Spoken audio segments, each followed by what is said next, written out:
This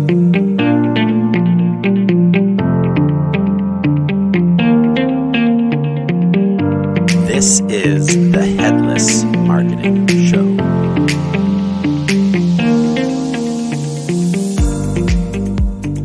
Hi, I'm Alex Belding, the co-founder of Webrick. Welcome to the Headless Marketing Show, a podcast all about digital marketing and e-commerce with a focus on emerging marketing technologies and methods. In each episode, we talk to marketing leaders as they outline their thoughts and visions around modern marketing and the future of the web. If you are interested in building great customer experiences online and creating strong digital marketing strategies, then this is a podcast you don't want to miss. Today's podcast is brought to you by Webrick and Webrick Studio. With Webrick Studio, you can deliver relevant content to your customers right when they need it. Create effective digital experiences with Webrick Studio today and stop using one-size-fits-all solutions and instead use a composable and customizable page builder, custom and tailor-fit to your organization. Learn more about Webrick Studio at webrick.com. Be sure to subscribe to this show wherever you find your podcasts. I had the pleasure to talk with Andy Kaiser of Ninetailed. Andy is a psychologist, a full-stack digital marketer, a self-described data native, and of course an entrepreneur. He is well-versed in data analytics and digital strategy, as well as digital commerce and customer experience optimization. With his experience in these areas, he set out to make personalization easier to deploy for marketing teams. He founded his company Ninetailed, which is, in his words, the first personalization platform for the modern web. In today's episode, we are discussing all things personalization. Go figure. Personalization is a big topic. We all know what bad personalization looks like. Dear first name, right? But users are looking for good personalization, and marketers want to deliver personalization on their landing pages, on their home pages, and on all of their digital experiences in the same way that they are now delivering personalized experiences in their social media campaigns. Andy sees two things that marketers need to really get personalization dialed in for their users and for their brands. The first is technology. The second is knowledge. Marketers need tools in their MarTech stack to be able to deliver personalized content and experiences wherever their customers are. But they also need the knowledge. They need the know-how to deploy personalization to maximum effect.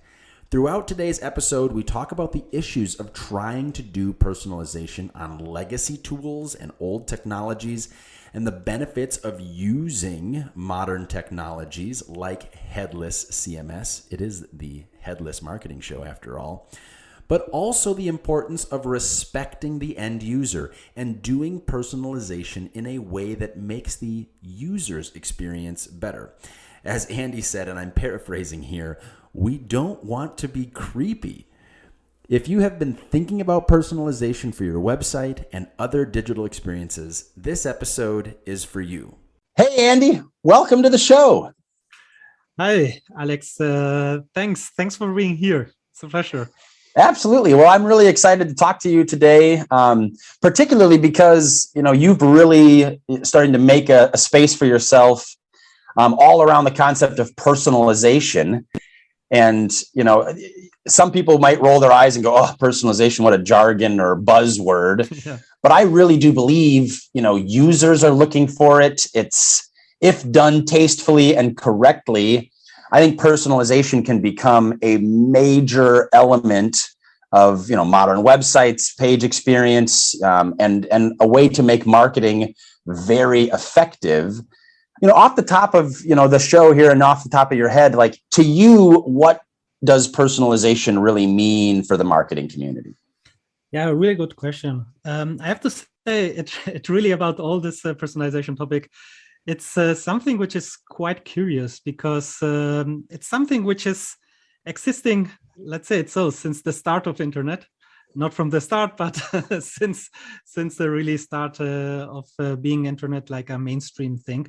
And I can remember at the early 2000s, nobody was speaking about personalization, but personalization was starting to happen. And of course, we have the typical example of Amazon, the first big personalizer. And in the last decades, personalization has become, I think, not still a commodity, but everyone is expecting personalization. And when I mean everyone, I mean the customers, because the customers or the users confront personalization on a daily basis. And if personalization is done on the right way, without being creepy, it's beneficial for the users. And on the other hand, for the marketeers or the business users, for the companies, for the businesses, it's the same. If you manage and you enable personalized experiences which are not creepy, which are beneficial for the experience, for the discovery of products, for the discovery of experiences, and so on, it's really the best thing. Let's say it so from both parts. So for me, personalization, it has to be a commodity, or should be a commodity. It should be really in every website, in every channel, but again, in not a creepy way, and in a way which benefits both parts. Well, and expand on creepy, right? Like, what does creepy mean? Well, that's interesting, because I think it's also different from let's say so from country to country, or from people to people. Just an example, we have, for example, customers in Europe and customers in the US, and what we have seen is, for example, in the US, if you show a name on a website, it doesn't feel creepy. But if you show the name in Europe, everyone freaks out and say, okay, why do you know my name? And this kind of let's say so, this is a example of what could be creepiness. But at the end, it's I think when we speak about creepiness, it's really when the person or the users don't understand why they're seeing one thing or another thing. And of course, we can do a lot of fun about product recommendations in Amazon and so on. Nobody really knows why we got some of those, but yeah, I think it's really, this creepiness is this part of when you as a users see something about yourself you didn't know about yourself. So it's quite difficult to define what is creepiness, but as soon as somebody sees it, they know. Well, that's a good way to describe it, right? As soon as it's almost like a spectrum, right? Like, some things are, very not creepy and are probably standard across the board. But then, like, we know what you had for breakfast this morning. It's like, ooh, big brother is watching me, right? And then there's this concept of like, zero party data, right? Like data that I willingly give to the company in survey data, or in just telling them what I like, what my, if for example, a clothing company, like what's my size, what's my fit, exactly. What are my favorite colors, and I'm like handing that over happily. And then if you spit that back to me personalized, I expect it, right?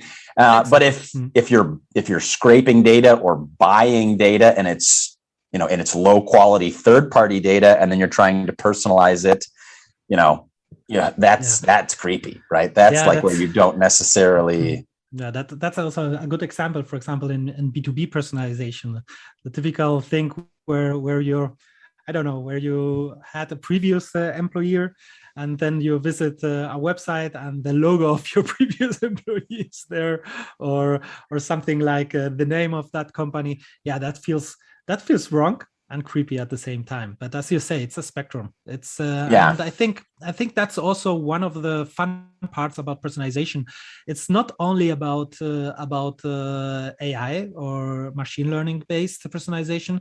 It's also about understanding your customers and creating these experiences because you know your customers.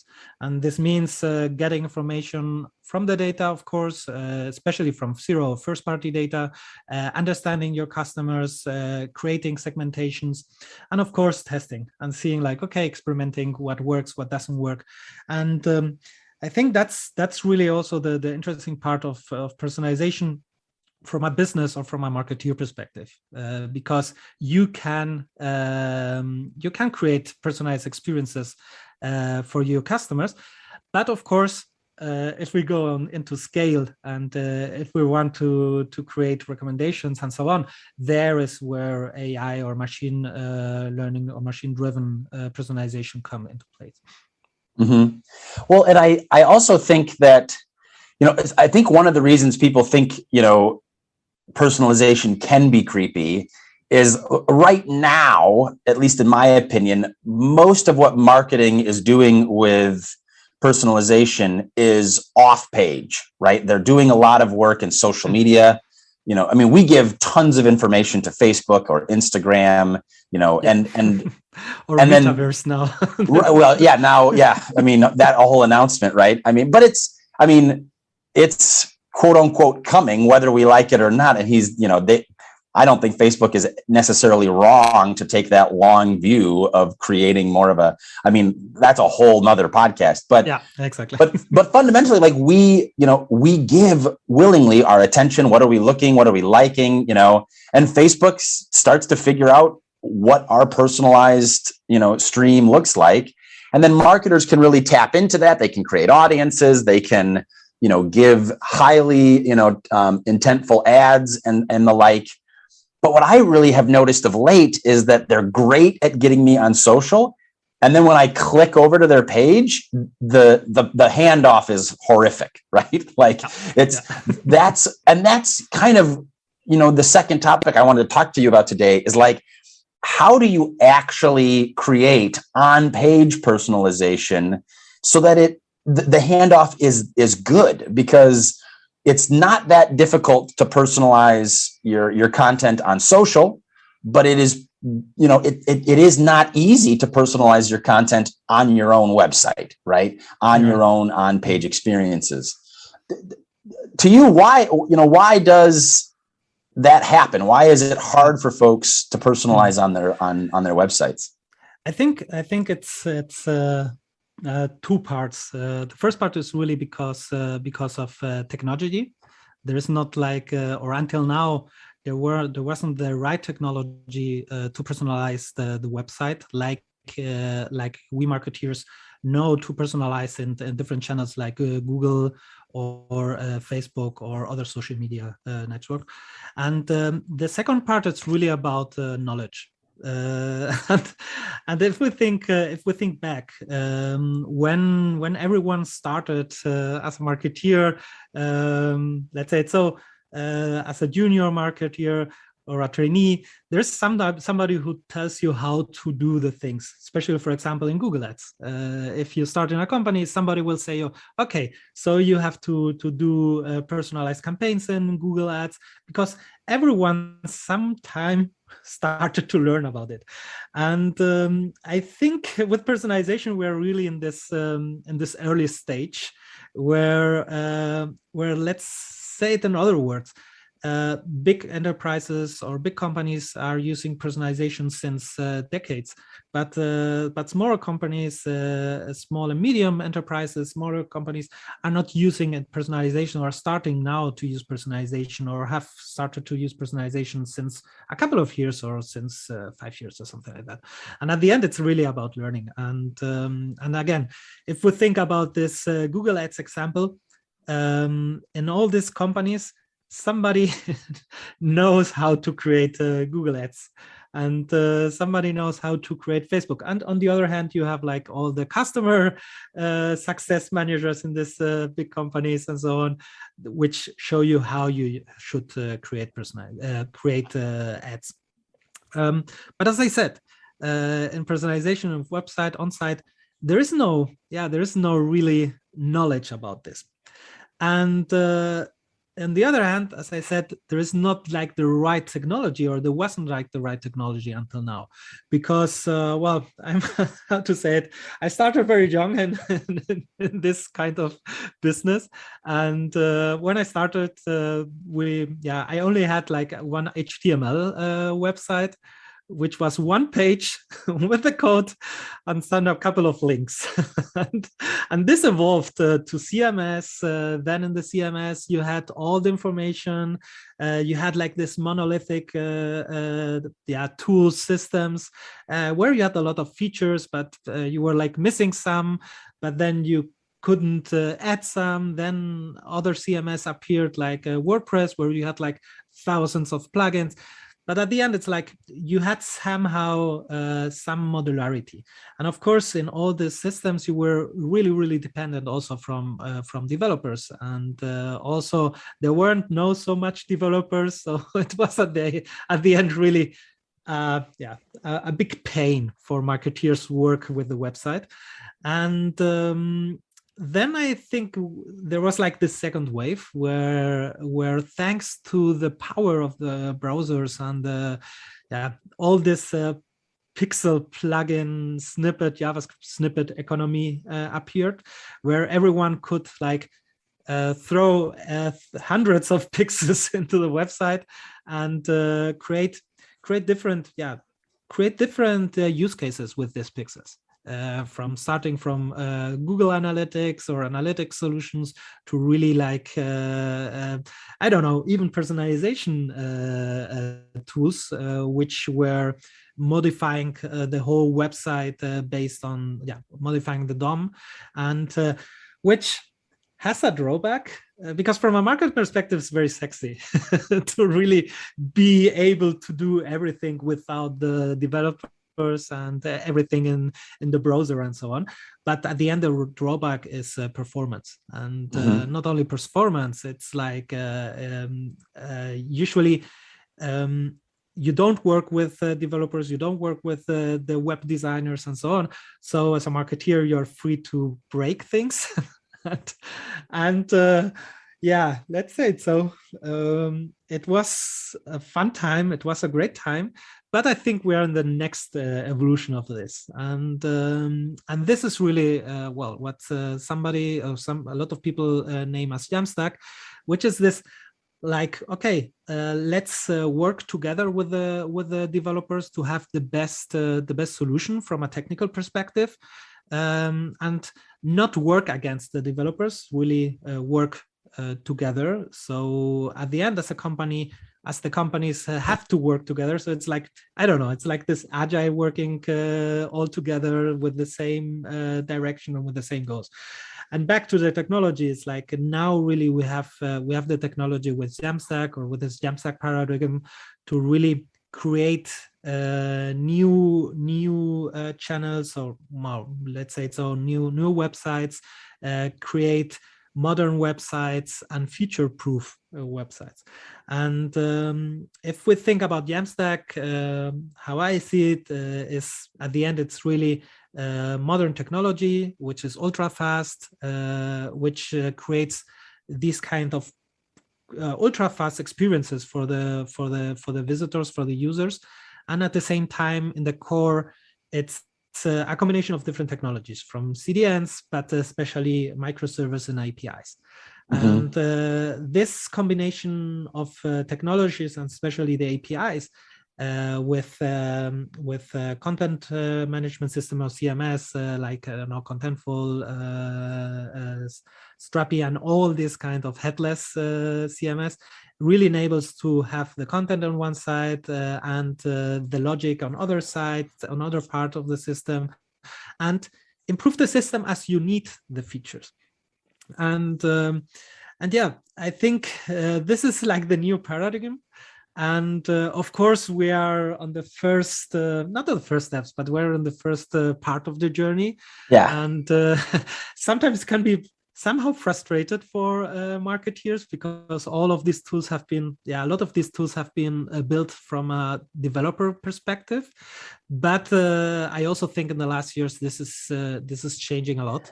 I think that is flipping, right? And yeah. I mean, that was kind of the whole reason I wanted to start this podcast, is because, like Jamstack has huge potential, but if it's only built for developers, it won't have the adoption of the marketing community. And in the same way, like, some of these are, these monolithic tools that are very popular now have become so marketing oriented that the development community can't stand them, right? Like, exactly. And so, and so right now there's like this kind of joke that, development and marketing are oil and water. And in reality, they're two parts of the same coin, right? Somebody has to dream up the experiences and help to content them and really come up with a strategy for personalization, right? But folks have to be engineers and go build these things. Excellent.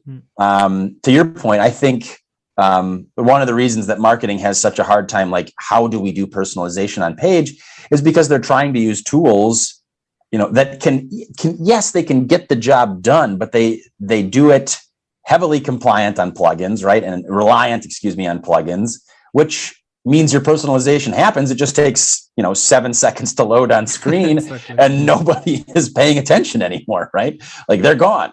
So I want to go back. You had said something that I think it's really important to kind of talk about, is that there isn't a roadmap for personalization, right? Like, there are best practices to how to run a Facebook ad campaign or a Google ad campaign, or how to build a blog post, or how to, put together, a landing page design, right?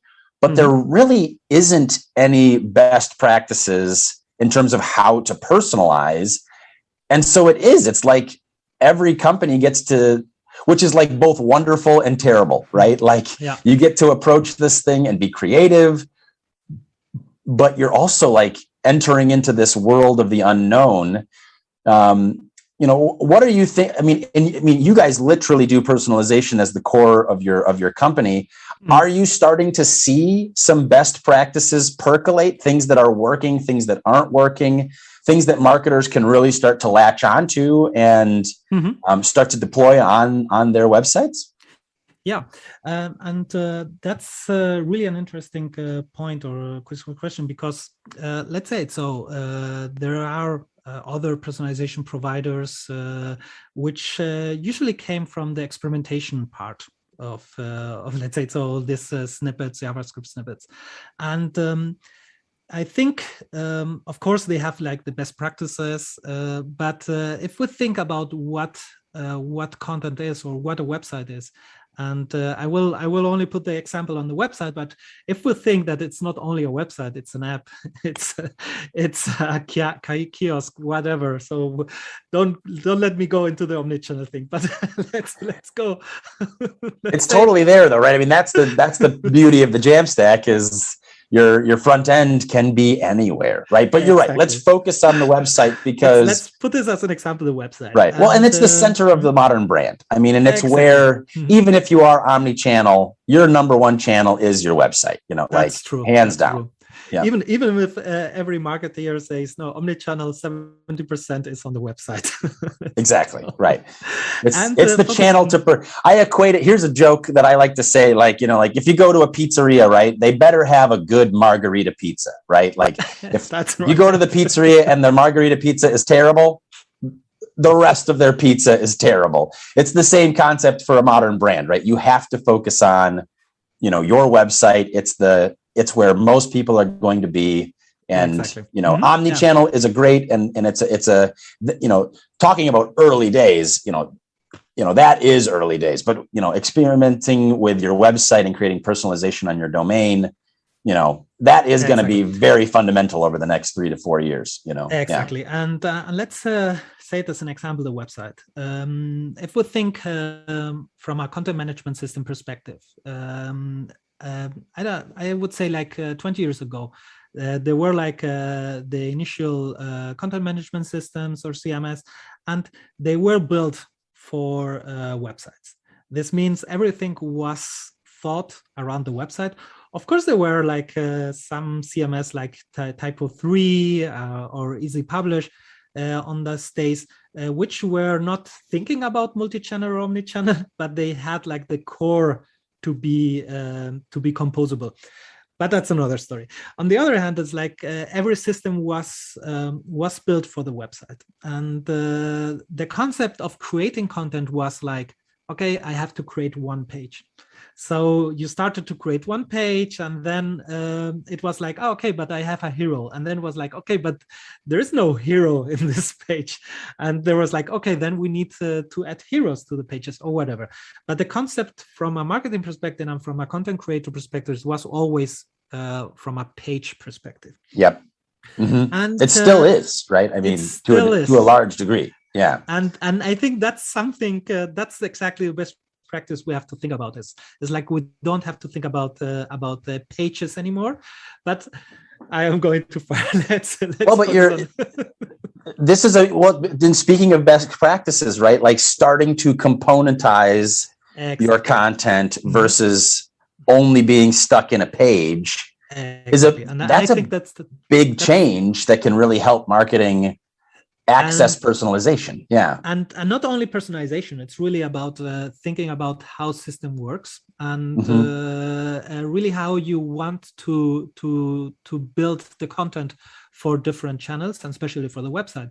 But you said it's like about this creating content components. It's about creating the right part of one page. Let's say it's so. And there's a concept of atomic content modeling, which at the end says there are different parts. You can go very, very atomic, or you can go very, very in the detail. For example, if we check a website, what has a website? A website has different pages. So from our previous concept, we created different pages.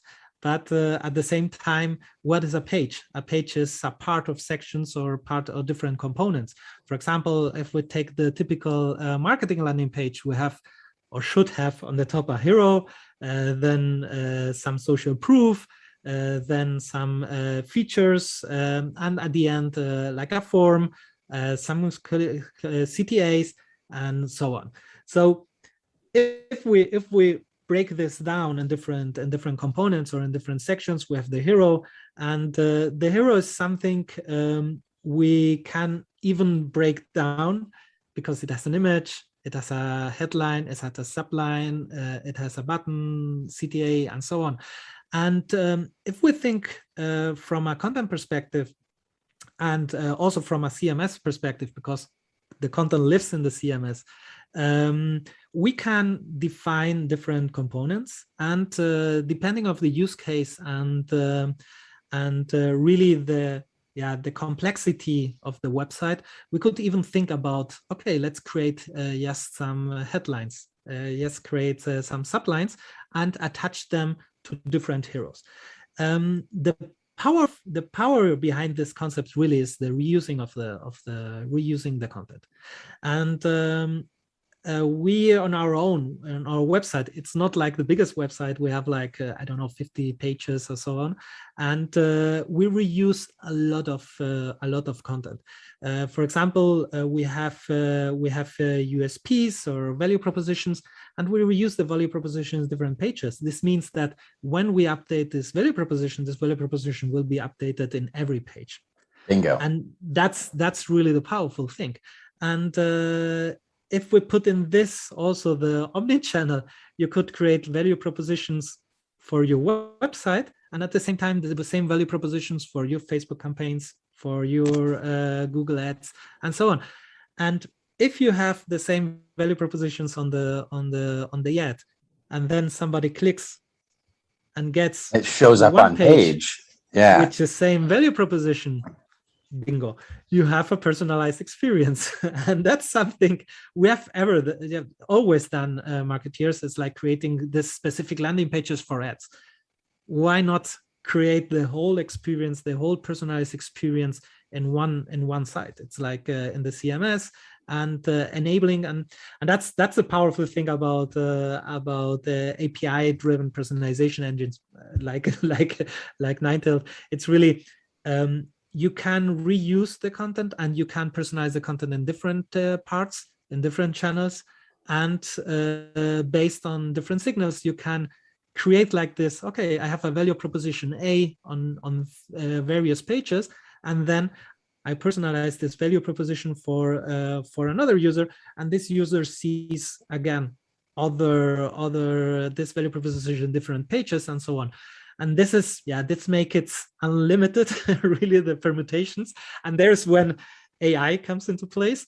But again, reusing the content and standardizing the content makes really powerful the experience around the content. It enables personalization, but I also think it makes, or let's say it so, it makes it also easier to create better content if you standardize it. If you think not about the page, you really think about the value proposition. You think about what kind or what component of content you are creating. Right. And I've been doing content modeling for a long time with our clients, and I've never heard the phrase atomic content modeling. I am going to use that all the time because it really helps to like explain what we're talking about, right? Like, yes, we're talking about a page, but then you divide the page into sections. Each section has different variants, and on and on you go.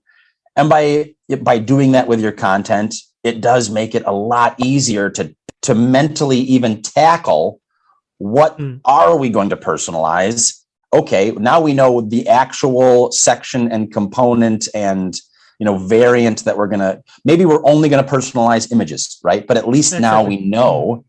And because that can be really subtle, right? Hey, we want to showcase all of our California traffic, images of California, right? All of the traffic that comes from Berlin should see pictures of Berlin, right? It's subtle. It's not overly creepy. It's hardly creepy, and it's familiar. It's a good way to personalize experiences, in a nice, simple way. But you can also get into, we could personalize the call to actions. We could personalize, this user group sees these features. This user group sees those features. And then from a back end perspective, you don't have to build umpteen pages. I posted a question to a huge group of like marketing agencies. How would you go about building personalized landing pages? And the common response was, well, you need to have a page per personalization. And I was like, so what if you had, what if you wanted 10,000 different personalizations, 10,000 pages? It's like, holy smokes, guys. Like, how do you go manage that? Like you need 600 people in your marketing department. Whereas if it's componentized and there's, a simple engine on the back end to kind of help manage the distribution of those components, you can have one CMS and one person manage 10,000 variations. And it's, and I think the challenge here is really to think about this. I have to say it's like thinking like a developer, which at the end also divides it in components and smaller parts. And but if we think it really from a marketing perspective, it's like, okay, it's a challenge because we have to think now not in the big page. We have to think in these smaller components. But at the end, it makes the life easier because you can update much easier the content because you don't have to update everything if you don't only have to change one value proposition. And it makes it also easier to create a localized website. It makes it cheaper because you don't have to send the whole page for translation. You don't have to upload the whole page new translated. That's the small part you have to translate. But even so, like, I think a lot of marketers already think in components, right? Like, especially when they're building ads, right? They already know, like, okay, I need a very catchy image to stop the scroll. I need a really nice headline to, like, okay, get the visitor to lean in and look at the ad. And then I need, good copy and a good call to. They already think of their advertisements highly componentized. Yeah, it just needs to transition from the ad over to all of their copy. And I would bet you dimes to donuts when they sit down and write the landing page, they're also, okay, I have to have a really good headline. What's my strap line going to be? What's my CT? They're already building the content componentized, but then they go shoehorn it into a page, and that's the missing. I think that's the missing element, right? Right, and that's funny because I think it was last week that I was speaking with a friend, and I was like, but that's just what marketeers do in Facebook and in Google Ads. They think about components, they write the components, and it's not an issue. So correct. Yeah. And I think it makes it much easier to create the content. Of course, as marketeers, I think one of the fun parts of being a marketeer really is to be creative, and you can still be creative. You can be creative in the content. You can be creative in the strategy, and I think that's really the part. Marketeers shouldn't go to create like how to say it. They shouldn't invest so much time in creating landing pages and creating the layout. It's really about focusing on the content. It's really focusing on the audience. It's really about focusing on creating creative campaigns from start to the end, and not just creating creative campaigns on social media, and then when the users come to the landing page, it's like the homepage or whatever. It's like really creating the whole experience.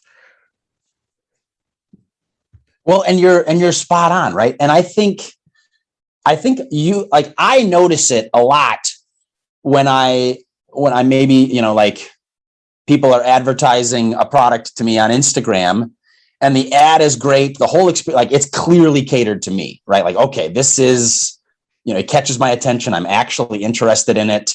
And then I click over to the ad and I get onto their shopping experience, and it's like, and now poof, I'm gone, right? The whole personalization experience is done. And I'm left to fend for myself in the navigation and it's like, yeah, but that's the point, because you need 10,000 of landing pages. Well, 10,000 of ads. I mean, I'm like, well, and I got into this conversation. I got deep into the weeds on this, on this Facebook group and this thread. And it was interesting to see that, like, this is how, if you just punt it out there, most marketers, are, as you said, extremely focused on building the page instead of managing components and then reordering those components however they darn well please. Like that concept is where I think, again, earlier in the conversation, you had said, like, there isn't a roadmap. Like, if you could give marketers that kind of roadmap, hey, imagine all of your content as components. It opens up a whole Pandora's box of new concepts to them. Like you mentioned earlier, it's easier to just manage your content, because if you have the same component used on 10,000 landing pages, for example, you update it one time and 10,000 pages update, versus if you have built separate pages and you have to update that one little thing. Oh my Lord, you better have an intern, right? Like, that's a job for, who's got to go hit publish 10,000 times, And the funny thing is, we always also this landing page topic. For me, it's quite interesting, because when I started, it was like, okay, every time I created like an ad, I created a landing page for it, and it worked. It was like this kind of personalization, but it was like really, really time consuming, and it's because we always want to create like this personalized experience on the next step. So if we have one value proposition on the ad, as a user, we expect to have the same value proposition on the landing page, because that's the reason why we clicked on it. But at the same time, when we leave the landing page, and that's another important point, because how many times somebody leaves the landing page, comes back after a couple of hours or a couple of days, perhaps to the same landing page, perhaps to the main website. And probably the main website, right? Yeah, exactly, probably the main website. And there again, we are losing the opportunity to show the value proposition which made this user to click on the ad and to visit again the website. And I think that's also where we have to think not only about landing pages, we have to think about the whole experience. And let's speak about omnichannel, let's speak only about the website. It's like a website is multiple pages. So if you are going to highlight a value proposition, you can highlight this value proposition in different parts. And again, if you have to personalize every page, search for that value proposition, change it in the system, and then again search in another page where this value proposition is, and so on. How with the legacy system works, like this JavaScript snippets. Yeah, good luck. You not only need 10,000 pages, you need like 10,000 multiplied by 5 or something like that. And again, like if for example, if you're publishing all of your experiences with WordPress, right? Like fundamentally, there's an operating system, there's a server, there's just stuff that, like the phrase, you can't teach an old dog new tricks. It's tough to keep WordPress up with the modernization and the acceleration of user experience, right? I mean, and that's where I think there's not a playbook, right? And then the tools that are available to you are just very difficult to build personalization into. And so a lot of marketers just throw their hands in the air and say, I won't do it anymore, right? Like, I'm building one page per one, ad it's not a scalable process. And I can scale my Facebook ads very, very quickly. I cannot scale, WordPress very, very quickly. And so, we'll deal with it, right? Like, and I can show all of these wonderful metrics to people. Look at all the impressions we got on social media, all the click we got on social media. Look at how much attention we have. I probably can't pull all that attention into actual, conversion or true attribution into revenue, because again, like that experience halts once I get onto the website, right? Yeah. And if you could connect it all the way back, and really show your funnel to the C-suite, as a marketing, your department would never want for money again, right? Like, I mean, because I think that's the other real problem that marketing has is like, they are a macro expense. They're 100% a cost. So they always have to fight to prove that, hey, the money that we are deploying, is valuable. It's useful. And that's also really interesting, because I remember, for example, when I started as a consultant or CMS consultant, it was like it was funny because I worked in a consultancy company which had like both focus on marketeers and focus on developers. What happened, or in IT, what happened is like, even in the same customer, we won it every 4 years because for example, for the creation of the website, there was like the typical CMS project, and the owner of the project was IT. So IT was looking into only the IT stuff, let's say, and forgot completely what marketing wanted. 4 years later, marketing had the power and said like, okay, now we will do the website how we want to do it, because it's our ownership now. And it was quite funny because there was like, in some companies, even every 2 years, every 3 years, the ownership of the website changed from one department to another department. And I have to say, I think this is something which will not happen anymore, because now, as we said at the beginning, it's really about working together. It's and the technology, I think the technology now with Jamstack or composable architectures and all this paradigm around APIs, of course, it makes it difficult at the beginning, because we're in the early, not early stage, but we're in the first steps of this journey. We're in the first half of the book for sure. Exactly. but at the end, it's like it's really this future proof. and it will not change much in the future. So as marketeers, we will have to work with developers, and developers have to work with marketeers, and at the end it's like working together. And I think that's what also the technology today can create, this working together. And having this no-code or low-code solutions for business users, and on the other hand, having really the great tools for developers, so the developers can really create the different use cases, the integration of the data, because let's face it, also the world is getting more and more and more data complex, and especially for companies, all the first-party data will be critical in the future, if not yet today, because let's face it again. Also, privacy concerns by the users. It's also a big issue, and at the end, as marketeers, we have to adapt to our customers, and we have to respect our customers, and of course, we still have to sell them, or let's say so. Or invite them into the house, right? Exactly. I mean, like, it's. I mean, that's been kind of a big thing for us at Webrick, right? Is we are evolving from a web services company to a product company, mainly because we've been working with marketers for the last 4 or 5 years, and like you say, right, like no code, low code definitely is important. I mean, it's definitely important.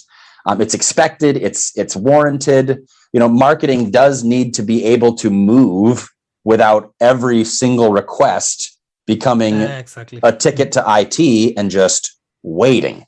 At the same token, they need to upgrade their stack. They need developers, and they have to have a really good synergy. It's two sides of the same. It's kind of yin and yang, right? Like if you really get into Taoism, right? Like, if you're all yin, you have a problem. If you're all yang, you have a problem, right? The right path is between the two. Yeah. And I think, having a roadmap of figuring out how to componentize your content, starting to really accept and learn about APIs and understand the Jamstack. Marketers don't need to become developers, but I think it would be very, very helpful if they understood, from a basic component level, how websites work, and it would really help. I had Camille from Dooley on, and she had a really great phrase that I think a lot of marketers could really benefit from, is that developers aren't the janitor of the website, right? They're not there to clean up, and they're not there to just keep it running. They're very invested in building incredible experiences and making users happy, right?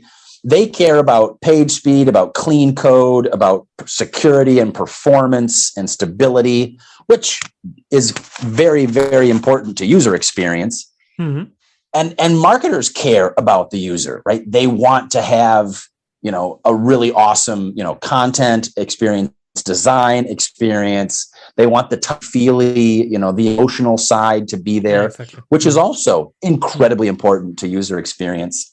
And I think, again, like, as you said, like, as we come together and start to stop this constant swing of the pendulum, it will really help, organizations figure out their roadmaps and compose their own stack and really start to build what they need, right? Yeah, and that's funny, because I've been all the time saying we as a marketeer, but I also feel like a product person, because my background is in product and marketing, and at the end, it's exactly what you said. It's like both departments, product and marketing, they have the same goals from a company perspective. The only thing, the difference is like there are different ways or different paths to get to those different goals. Focuses. Yeah, exactly.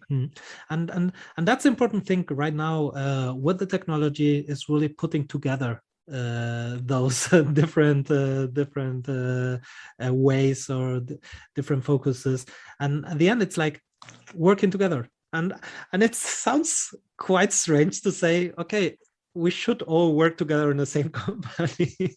And why? Because we want to give the best experience to our customers, to our users. And I think, and it seems so obvious, right? Like it's like, and it's such a simple, and like, I understand that, like, there are plenty of organizations out there that don't have development, right? And they're and they're stuck working with freelancers or vendors. And it becomes difficult for a marketer or a marketing department to necessarily compose their own stack and get into APIs and do all of those things. And on the flip side, there are plenty of, companies that are overly heavy with developers and they don't have enough marketers to help pull it. A lot of folks are baking cookies without throwing in a little bit of salt, right? And like that simple thing, when you make cookie, like you can have a cookie that doesn't have salt in it. Yeah, it tastes like it. But the minute you throw that umami in there, you're like, oh, that's a cookie. Like that's a really good taste, right? And I think that's where, again, back to just to tie in the beginning of this conversation, looking at technology and starting to get some knowledge and building your own roadmaps can really help marketing departments, especially capitalize on this now. Because like right now is the time where you can really start to differentiate your brand and create some space from your competition. That's exactly a good point, because it's not like the Wild West. For example, when companies were starting at Facebook, it was the Wild West. And the early were like, there was like no roadmap or no best practices, and you could do everything. And now it's like also starting, but at the same time, it's with a similar approach for everyone. So it's more than that the people who will not go this way in this or in the coming 2 years, they will lose they will lose against their competitors, because I think that's the point. It's not like that's like magic or like luck. It's really makes sense. And that's the point. It's like something which is also interesting, happening a lot in enterprises. All these composable architectures is something happening in enterprises, not in startups. At usually innovation is right. This has a this has a reason. It's because it's future proof. So if you of course. Again, it always depends of the providers you choose and so on. But from with this architectures with Jamstack, you really can change your providers, because you don't have to change the whole system. And of course, any migration, any change, it's somehow painful, and also it's an opportunity to redo the things and do it better. But it can be done. It can be done. It can be done. We're literally doing that at Webrick. I mean, we have been, using Netlify, almost all the time for the last 5 years. We're switching to Vercel. We are literally changing the composition of our stack. And it's, it was a big decision. It was, I can't believe we're doing this. Like, it's important, but the proof is in the pudding. The proof is in our capabilities, what we're able to deliver. It was necessary and worthwhile. And so, it was a process. It took some time. We had to think about it, right? But it was totally valuable. Yeah. And so, and you don't have be done to change everything. You only change some parts. Right. That's the point. I think it wasn't a complete rebuild, right? It was a recomposition, and that is a powerful place to be, right? And again, that's why, not to harp on WordPress too much, but like, you can't recomposition WordPress. It is a complete and total rebuild if you're going to do that. Because it's so monolithic. But I have to say, I'm curious about how WordPress will evolve in the coming years. I think they're rolling their sleeves up, right? I mean, WordPress will still be a big thing in 10 years. Oh yeah. Well, I fundamentally I tell customers all the time, right? Like WordPress is great until it isn't, and that can happen never. And that can happen quickly, right? For a lot of companies, it happens somewhere in their growth phase because, they just start playing way too much maintenance and whack-a-mole, or, we get contacted all the time by people that are trying to do a lot of landing pages, and they have errors with pixels firing because it's too slow, and they're pushing too much traffic or whatever. So there are limitations to WordPress, but WordPress is the £6 million gorilla in the room, right? And they are well funded, and they are serious, and they will evolve. But that's the point. That's the good good thing about it's that's good. good. Yeah. That's good for us, let's say so, for the companies and also for the providers, because at the end. And you can deploy WordPress in a headless. It's a REST API, which we could totally get into the eye-rolling developer weeds upon the difference between REST and GraphQL. But realistically, you can already kind of sort of. It's a Me Too approach, but it is, technically headless, in the same way that you can go headless commerce with Shopify, right? It's not the best solution out there, but it's doable, so.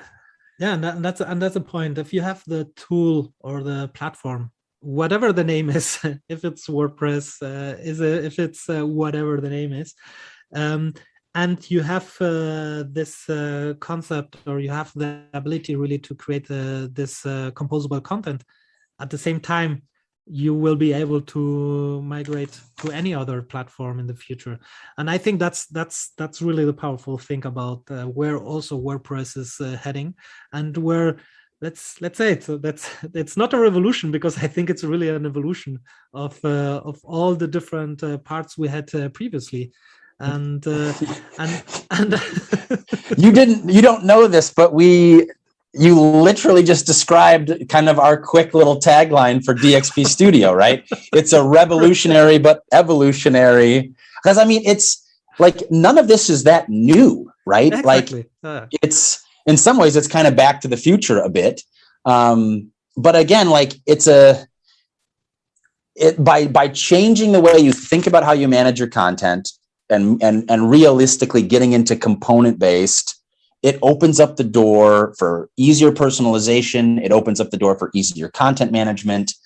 And it solves a lot of headaches that marketing, they know that they have these problems, and they can name the problems, but then finding a solution with a plugin, you used to be able to do that, right? We have a problem, let's go find a plugin.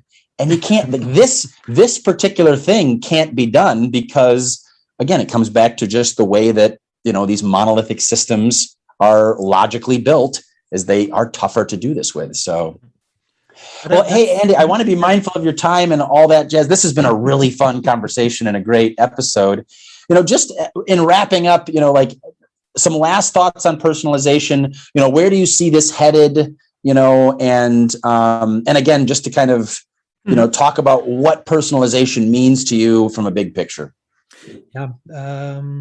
If we speak about personalization in any stage, so really from a website stage, from a scaling personalization in scale, whatever, it really depends on two factors: on how you create content components, how you manage that content, how you create it in a component way, and on the other way, how you deliver it. And in delivery, it's AI based, but also it can be based on your understanding about smaller group segmentation and so on. So the mix is between the technology, so really about having the possibilities of different use cases, and how do you connect this with content. And yeah, it's really about the future, because in a couple of years, or in 5 years, every website will have somehow some kind of personalization. Even it's just okay, I only have 5 landing pages, and instead of having 5 landing pages, I have 5 experiences. And that's the point really about creating this personalized experiences, not personalized pages or personalized websites. It's really about the personalized experience. And again, it's to make this happen, you need the right tools, and you need to think and to create the content for personalization. Absolutely. Andy, thank you so much for being on the show. It was great to have you. No, it was great to be here. A pleasure. Thanks for listening to the Headless Marketing Show. Be sure to keep coming back for more episodes and discussions with marketing leaders where we talk about e-commerce, digital marketing, and all things related to the web. Remember to subscribe to the Headless Marketing Show on iTunes, Spotify, or wherever you find and listen to your podcasts. And that's the show, folks. Thank you very much for listening.